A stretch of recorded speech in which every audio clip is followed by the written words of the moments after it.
Hi guys, welcome to day 4. Yesterday we did modelling. Now I purposely didn't do my other baby's head yesterday because I just wanted to show you, you can see the difference between the non-mottled and a mottled. So I don't know how well my camera's been showing up the changes we've been making.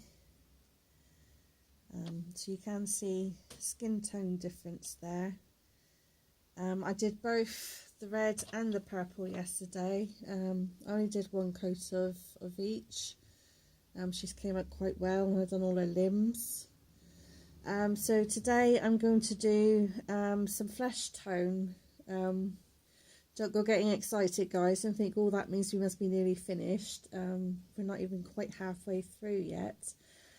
I will do 2 layers of flesh tone. Obviously I'll do one layer, let her dry, then do another layer. This is just the mottlings under the skin, and then we've still got creases, blushing and detail work to do, like on the nails.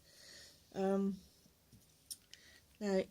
there's all sorts of different flesh colours out there. These are from Special Care Nursery. There's a peachy one or a slightly browner one. I think these are ready mixed washes, but I'm going to make mine with a skin tone called English Rose. So I'll get that thinner. Let's give that a little shake. I'm going to pour in, because I've got to do a whole body, I'm going to put in half a cap. In fact, I've got to do 2 bodies because I've got to do the other baby as well. If you see in the background, I'm also working on a 3rd one now for somebody else who wanted an open-eyed baby. But I'll only demonstrate on the 2 that I've already been demonstrating to you. Oh my god, this is stiff.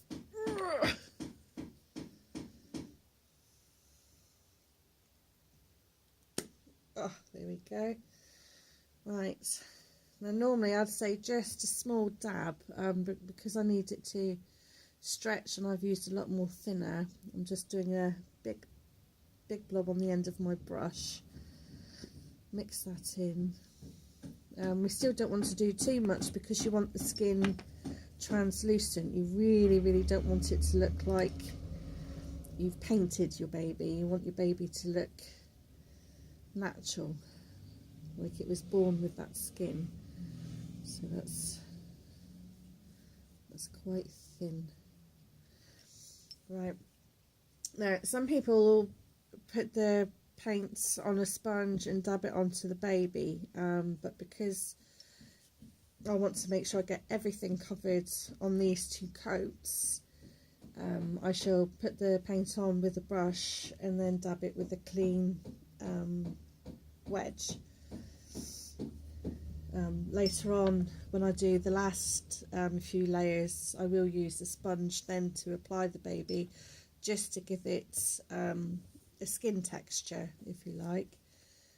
But purely and simply, I want to make sure I get into all the creases, so get into all the lines, that's between the nose, around the mouth, under the chin.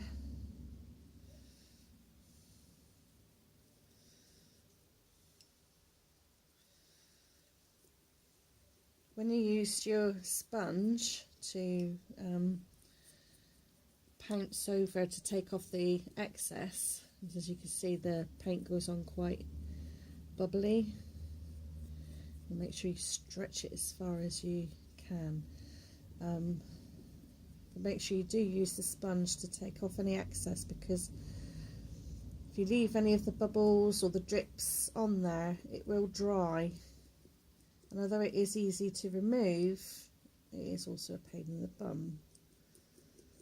So make sure you get into the ears. And that's the front of the face done. I'll just pounce my sponge all around. Take off all the excess.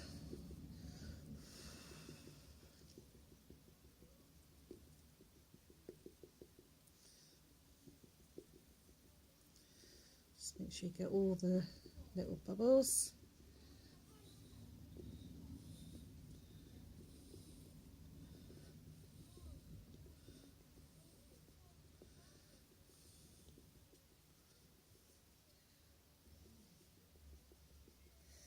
And then just go over it again with the mop brush, just to make sure you get those last little bits. So that's the whole point of layering. You do literally do thin, very thin coats at a time. So when you first start out making a baby, it is very hard to see any difference because the layers are so thin. You might be thinking, oh, I need to add a little bit more to that and make it a bit thicker, but don't, because you really do want the baby to look natural. So sometimes the more layers the better, as opposed to thickening up the paint to get your desired look, because you really don't want your baby to look the end effect that you're going for is for the baby to look like a baby as opposed to a painted doll.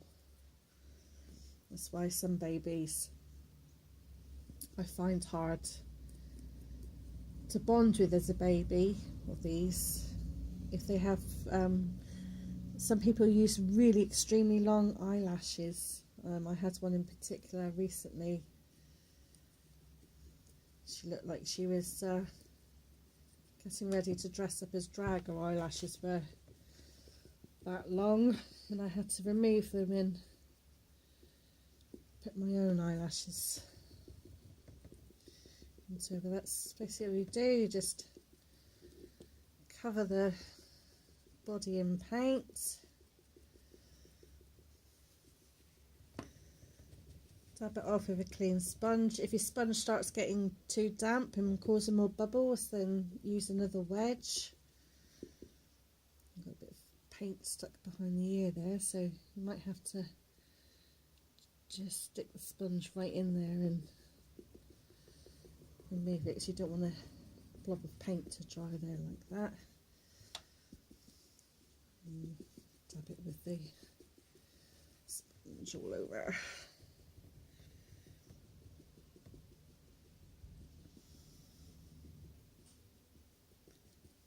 Yeah, this first coat on the heads. You want to do the same on your hands and feet. You want to literally cover everything, but again, make sure you get into all the gaps and the lines, just to make sure that none of the paint has gathered there, because it will dry there and it won't look all that great. But you see I'm putting flesh tones over the vein tones, so that by the time I've got layers flesh on top, it will look like the veins are under the skin. Oops.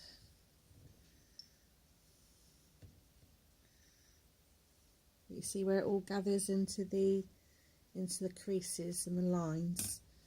You really just want to make sure you take your time to get in there and gather up the bubbles. So your hands and your feet, just make sure you spend that extra.